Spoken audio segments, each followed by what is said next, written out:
back to my channel. Yes, today is Wednesday, and we all know it. Yeah, it is spooky animation. I can't clap today. I don't know why, but let's start with greetings before we get into the title. Hello, my name is Daniel. I'm your host here. Guy in the chair. And today for spooky animation, we'll be watching and enjoying a true night shift horror story. So let's enjoy and get freaked out. So enjoy true night shift. This story happened 3 years ago. First, I want to start off by saying that I'm a femboy with long blonde hair and crystal blue eyes.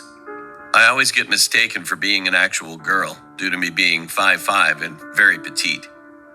Anyway, I work the graveyard shift at Sonic's, along with 3 of my friends, which I'll name Mike, Robbie, and Charlotte for this story. We also had a shift manager that monitored our shifts and assigned us breaks and whatnot. It was around 11 p.m. and we were about to close in another hour. The shift was really slow, and there was really nothing to do other than redo everything we'd already cleaned. Our shift manager, being the laid-back woman she was, said that we could do whatever, but we would have to come back immediately if we began to pick up on orders. Really, she only said this so she could go out back to smoke a cigarette and scroll through her Facebook. Robbie and Charlotte decided to sneak off, knowing that our manager wouldn't return back inside until it was closing time. So they took Robbie's car and drove off, saying they'd be back before our manager even noticed. This left only Mike and I alone in the store. After a while, I noticed something on one of the monitors. A man just stood there. He was extremely tall and lanky. It was like his arms were extremely long, though I could be exaggerating. His skin did a horrible job on covering the bones underneath. His eyes looked like they were going to pop out of his skull, and his teeth didn't fit in his mouth. He just stood there, swaying side to side. It was like his body moved, but his head and neck didn't move with it, even though they were attached. Well, I was completely freaked out, and Mike just laughed, saying he must be stoned. I laughed it off too, but only to make me feel better. It didn't. Because he didn't have a car, my headset didn't connect to the speaker that allowed me to speak to him. He stood there for about another 5 minutes before he walked away. I felt a relief hit me as I saw him walk off the monitor, but I couldn't celebrate for long. Mike had asked me to blow him, and I was down for it. That was until there was a beep coming from a stall, which meant someone pressed the red button and wanted to order. Before I was able to do my sonic greeting, I was already greeted with jagged breathing. It sounded like someone trying so desperately to breathe for air, or as Mike would explain it, someone with a slit throat. I gathered up the courage and spoke. "Welcome to Sonic. Order when you're ready." I was just greeted by heavy breathing.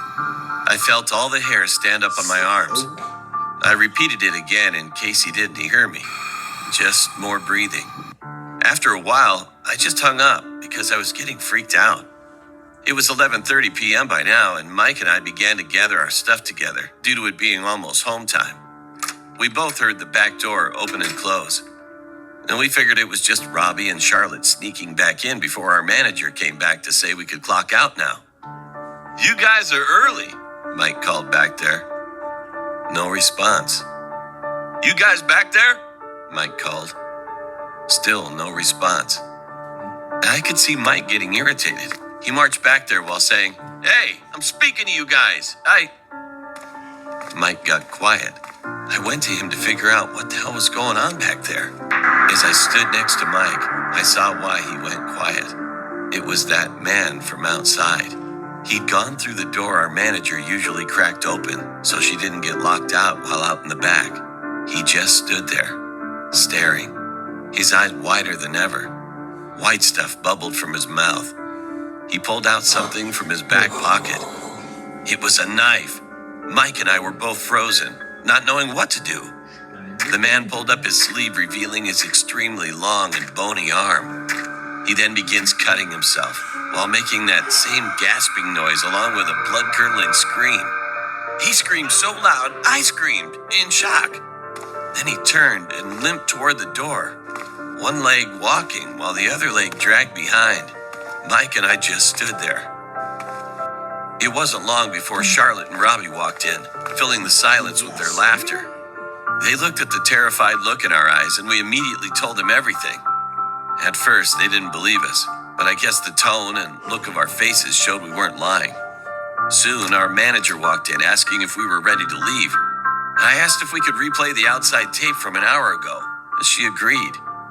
As we watched the tape, I was even more stunned at what I saw. There was no man in the drive-thru or standing at the stall. And the creepiest thing? Seeing me and Mike just standing there terrified at nothing. Hey guys, yeah, that's creepy. Especially nobody was there in the video. It was a good cause. I don't know. I don't play with stuff like that. And stuff like that is creepy.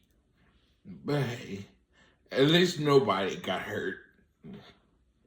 It's a cartoon. Who cares, really? It's somebody and they're using someone's story.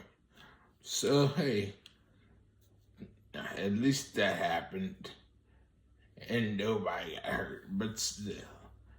Hey, if you liked and you made this far, like, comment down below, and then subscribe.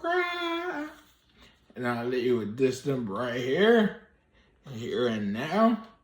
We had an awesome night, and the rest of the day you're really well. And I'll see you in the next video. Bye.